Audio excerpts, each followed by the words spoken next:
We've been hearing about avian influenza or bird flu. Why is WHO concerned about it? Who is at risk? And how can you protect yourself? Here to talk about it is Dr. Wenqing Zhang. Welcome, Wenqing. Talk to us about avian influenza and how it's affecting humans. Avian influenza or bird flu is a disease in birds caused by a virus. Sometimes the virus makes them sick, but sometimes the birds don't get sick from the disease but act as carriers of the virus. We've also seen this virus in mammals, such as foxes, minks, seals and sea lions, and most recently in cows in the US. In rare cases, people have also been infected when in contact with infected birds or mammals or contaminated environments. So, Wenqing, if human infections are so rare, why is WHO concerned about it? So far, close to 900 human infections have been reported. Although the number may appear not as big as many other outbreaks, we need to bear into mind that each infection in human is an attempt of the virus to try to establish itself in human population. Although the chances are slim so far, as long as it succeeds once, just once, it is the start of an influenza pandemic, which can be as mild as the 2009 pandemic, but equally it also could be devastating like the 1918 one, also called the Spanish flu. That's why with META, we are concerned about the avian influenza and are watching it very closely. Talk to us about who is at risk of bird flu.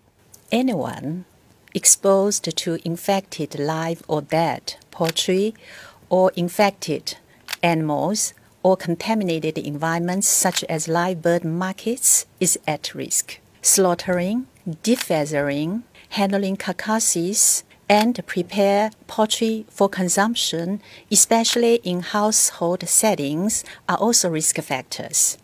So if you are a poultry farmer or have chickens in your backyard, you need to be aware that you are at potential risk of catching bird flu.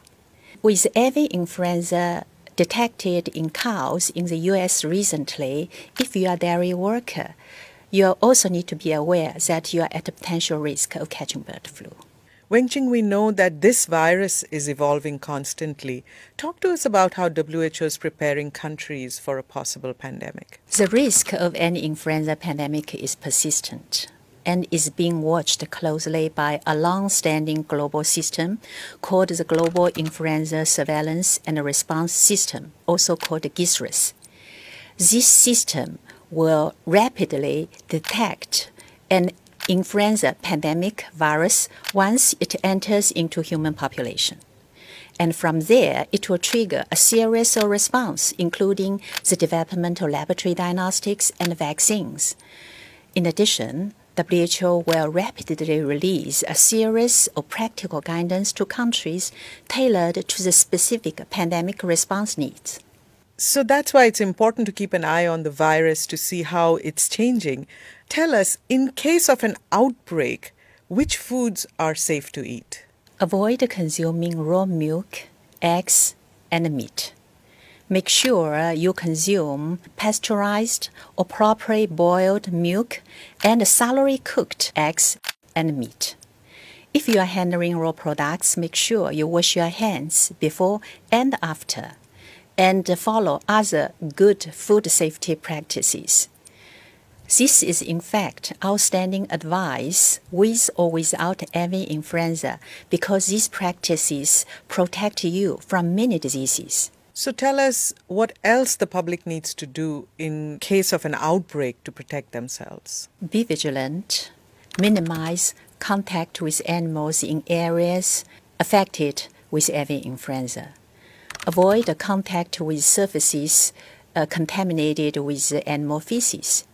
Strictly avoid contact with dead or sick animals, including wild birds. Report dead animals or request their removal by contacting local authorities. And wash your hands frequently and thoroughly, especially after contact with animals and their environments. Thank you, Wengchen. There you have it, Science in 5 today. Until next time then, stay safe, stay healthy, and stick with science.